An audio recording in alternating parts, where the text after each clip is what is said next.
STV news, आवाज़ बुलंदियों तक। दिनांक 2 जनवरी 25 को पैक्स अध्यक्ष वहाँ पर महेशकोट में ये वरुण सिंह जी की हत्या का कांड दर्ज हुआ था। उसमें एक्यूज नीरज सिंह को अरेस्ट किया गया था और इन्वेस्टिगेशन ऑलरेडी चल रही थी। तो उस बीच में एक आवेदिका के द्वारा एक आवेदन दिया गया था कि जो एक्यूज था, जब वो कस्टडी में था, उस वक्त उसके फ़ोन से ट्रांजैक्शन का कुछ सूचना उन्होंने दिया था और हमें साक्ष्य दिए गए थे कि उनके फ़ोन से कुछ पैसे का लेन देन हुआ है।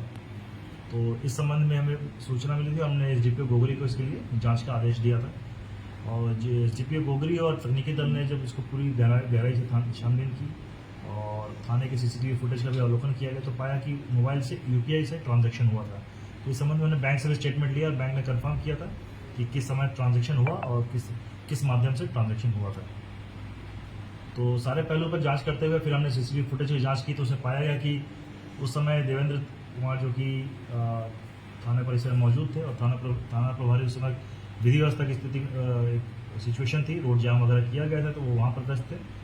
उस बीच में कैदी ने शायद परिजन से बात करने का बहाना लेकर फ़ोन मांगा जो कि उनको नहीं देना चाहिए था और उसने उन्होंने फ़ोन दिया। ये चीज़ सीसीटीवी फुटेज में आई है और उसी वक्त उन्होंने उस ट्रांजैक्शन किया और कुछ अकाउंट से अपने पिताजी के अकाउंट में पैसे का लेन देन किया। ये कि बहुत ही बड़ी लापरवाही है और ये उद्दंडता है किसी भी पुलिस पदाधिकारी के विरुद्ध में। जो व्यक्ति कस्टडी में है उसको किसी प्रकार से फ़ोन या किसी प्रकार के नहीं देना था और ना ही सूचना इस चीज़ को उन्होंने थाना प्रभारी या किसी भी बड़े पदाधिकारी के संज्ञान में लाया। जांच क्रम में यह पाया गया और उनको निलंबित किया गया है और इस आरोप में उनके विरुद्ध विभागीय कार्रवाई करने के प्रारंभ करने के आदेश दिए गए। कितने रुपए का निकासी हुआ था? उसमें जो स्टेटमेंट प्राप्त हुआ था हमें कि 1 लाख का ट्रांजैक्शन हुआ था जो कि उन्होंने अपने पिताजी के अकाउंट में ट्रांसफ़र किया था। तो वो भी कांड का अनुसंधान का हिस्सा बनेगा और इस प्रकार की अनुशासनहीनता अगर कोई भी पदाधिकारी करते हैं जिससे कि पुलिस की छवि खराब होती है उस पर कड़ी कार्रवाई। होली शांतिपूर्ण संपन्न हो, इसको लेकर एहतियातन क्या कदम उठाए जाए? होली का पर्व बहुत ही एक मिलन का पर्व है, सभी के लिए धूमधाम से मनाया जाता है। तो इसके लिए हमने ऑलरेडी पहले शनिवार को अपराध समीक्षा हुई थी। इसमें सभी थाना प्रभारी को निर्देश दिए गए हैं। इसके विरुद्ध में हमने होली के लिए ऑलरेडी जो भी पूर्व से जो दागी व्यक्ति रहे हैं या जिनके विरुद्ध विधि व्यवस्था या इस प्रकार की शांति भंग करने की सूचना में प्राप्त होती रहती है उनके विरुद्ध हम लोग प्रिवेंटिव एक्शन ले रहे हैं। साथ ही अवैध शराब के लिए भी छापेमारी चल रही है। अभी लगातार हर थाना क्षेत्र में हम लोग छापेमारी कर रहे हैं और कहीं से भी अगर सूचना मिल रही है कि जो अवैध शराब का भंडारण या देसी शराब की बनाने की प्रक्रिया अगर कोशिश की जा रही है तो हम लोग लगातार उस पर नज़र रखे हुए हैं। रेड छापेमारी हो रही है। सभी थानों पे थाना स्तर पे एवं अनुमंडल स्तर पर शांति समिति की बैठक की गई है और कल हमारा जिला स्तर का भी शांति समिति की बैठक है उसमें। और इसमें जो भी निर्देश हमें प्राप्त है पहले से भी हमारा यही टारगेट है कि शांतिपूर्वक माहौल में पर्व त्यौहार का संपन्न हो। उसी वक्त होली के दिन फ्राइडे भी है, जुम्मा की नमाज भी है। सभी से हमने अपील किया है और विश्वास है कि सभी आम नागरिक इसको धूमधाम से शांतिपूर्वक मनाएंगे। किसी प्रकार के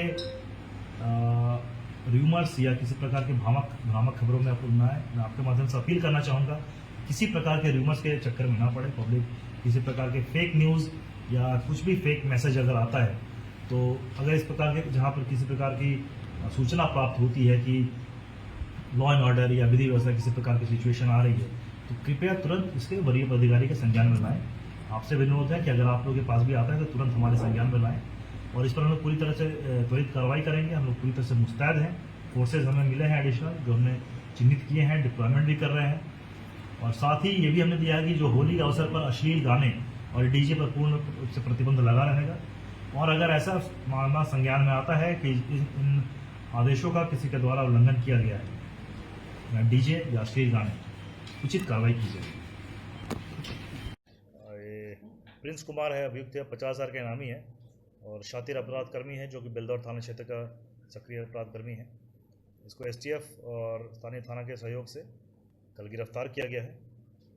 इसके विरुद्ध में 4 केसेस दर्ज है पहले से। इसके विरुद्ध पुलिस पर हमला, रंगदारी, हत्या का प्रयास और आर्म्स एक्ट मुख्य रूप से केसेस के विरुद्ध दर्ज है। मानसी थाना क्षेत्र में कल शाम में सैदपुर गांव में फायरिंग की घटना की रिपोर्टिंग हुई थी जिसमें एक व्यक्ति को घायल हुआ था, वो उसको गोली लगी थी। तो 4 लोग इसमें गिरफ्तार हुए हैं, जिसमें एक मोहम्मद इरशाद, मोहम्मद आसिफ, संगम कुमार और अंकित कुमार। ये सभी सैदपुर के रहने वाले हैं, मानसी थाना क्षेत्र के पास। और इनके पास से 1 देसी कट्टा, 4 जिंदा कारतूस और 4 खोखे बरामद हुए हैं। फायरिंग की गई थी तो उसके खोखे बरामद हुए हैं।